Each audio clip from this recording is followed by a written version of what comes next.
I'm telling him or her, to observe is the most important thing in life. Not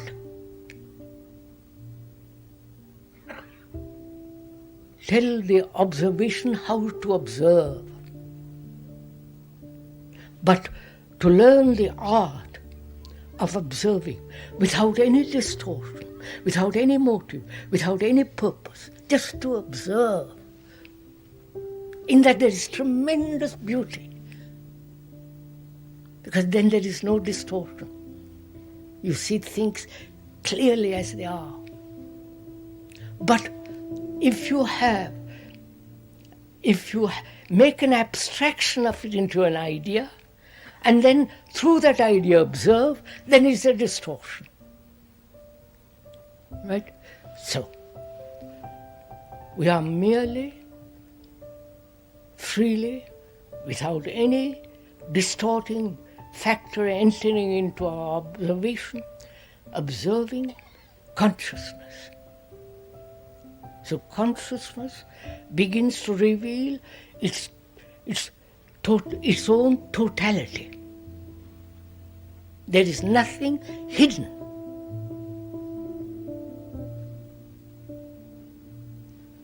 It is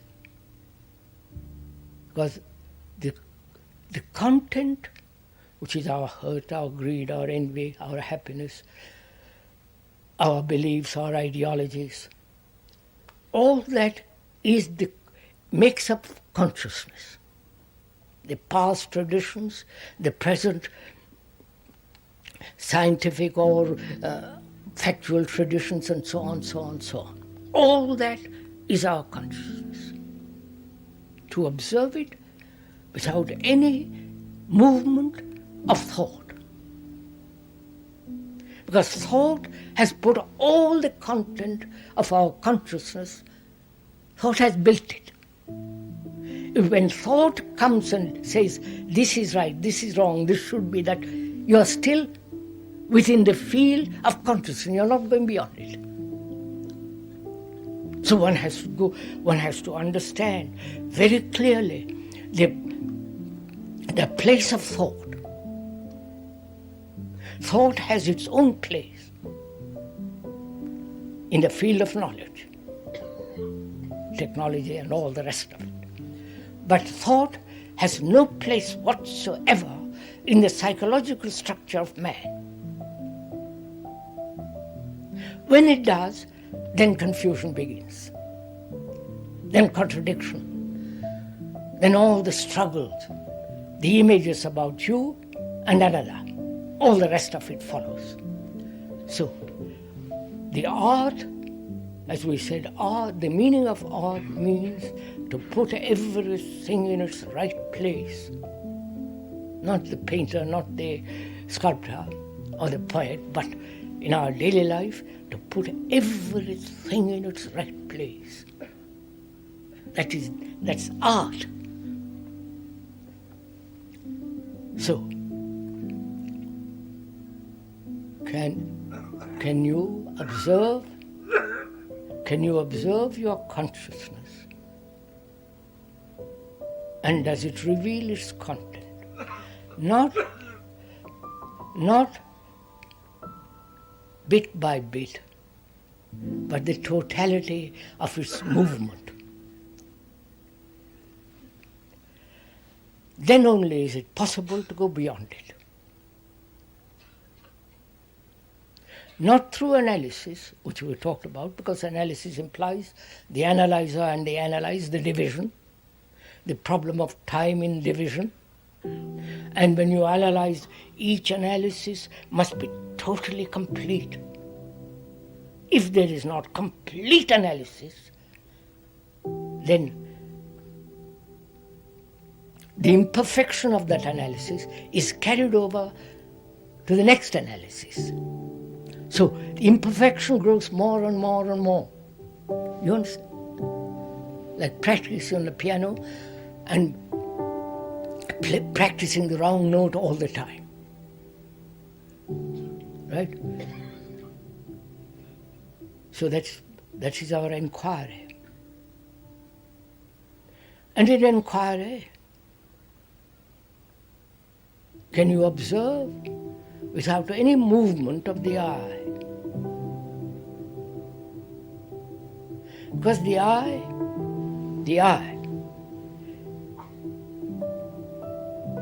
has effect on the brain. You can observe it for yourself. When you keep your eyeballs completely still, observation becomes very clear. Because the brain is quietened. You can experiment with this. This is not a trick for something further. It's like going to a guru and learning a few tricks. There is a lovely story I must tell you about it.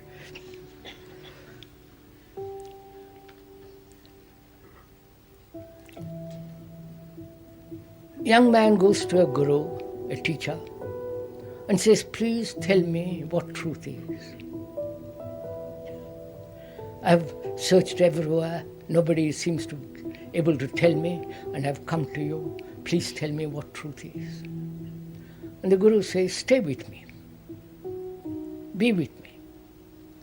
And so the pupil, disciple, stays with him for about 15 years,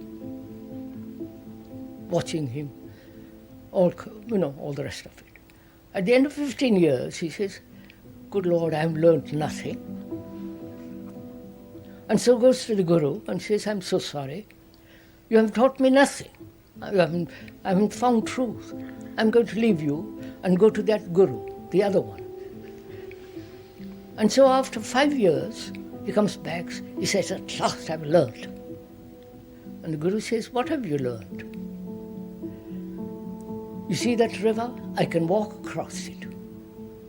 Without a boat, without anything, I can tread on the water. And the guru says, you can do that for tuppence if you take that little boat. Right?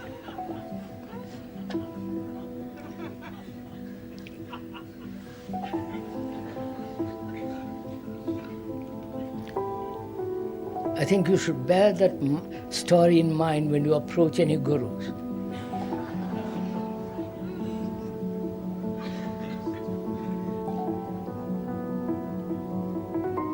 So,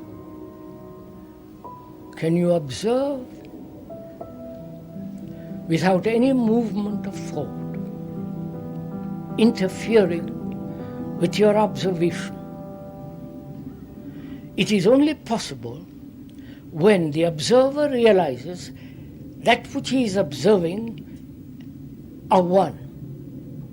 The observer is the observed. Anger is not different from me. I am angry. I am jealousy. So there is no division between the observer and the observed. That is the basic reality one must capture.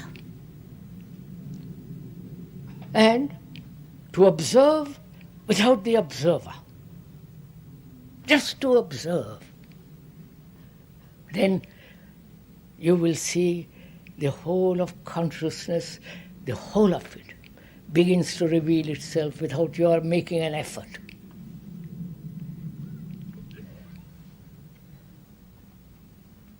Which means in that total observation, there is the emptying or going beyond all the things that thought has put together, which is our consciousness.